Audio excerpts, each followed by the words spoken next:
Nggak penangkapan ikan aja. Kondisi perikanan saat ini. Teori supply and demand.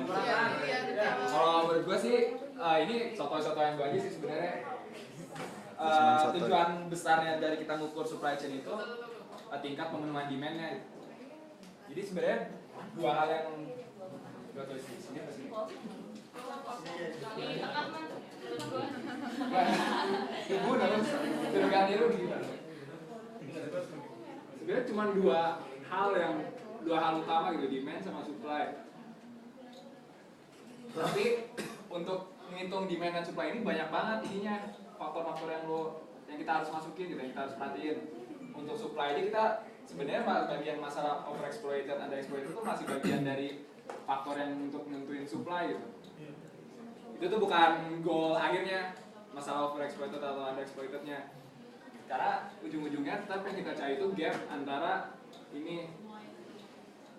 Sekarang itu kondisinya kalau dari gue baca, Indonesia itu punya potensi banyak perikanan. Potensi ikan di Indonesia itu banyak, tapi belum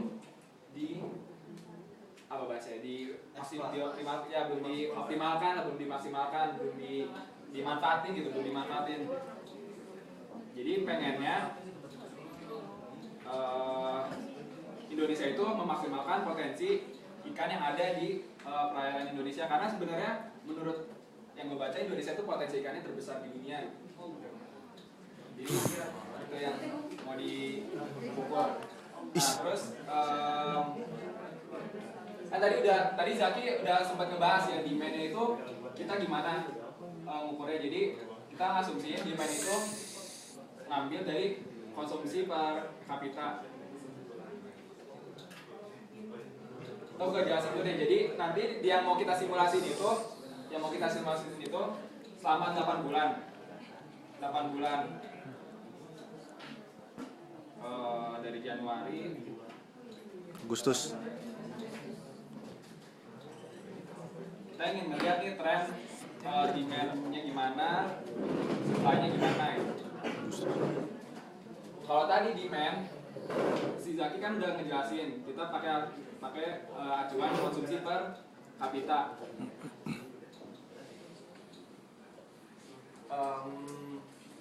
Konsumsi per kapita karena jadi kayak Indonesia tuh punya target idealnya orang Indonesia itu harusnya dengan potensi yang ada konsumsi per kapitanya tuh segini gitu. Jadi kemarin udah dapat datanya, terus tadi udah di forecast sama Zaki dapat konsumsi per kapita tahun 2015 per provinsi ya.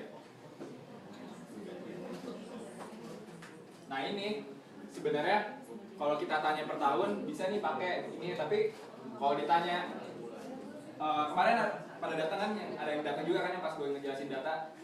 Jadi konsep data asumsi itu tergantung dengan pertanyaan yang mau kita jawab gitu.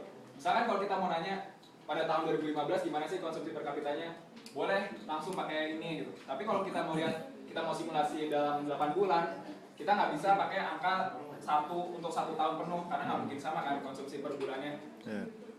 Asumsi yang paling kalau kemarin gue masih pikir adalah konsumsi per kapita itu naik cenderung stabil tapi naik pas Lebaran.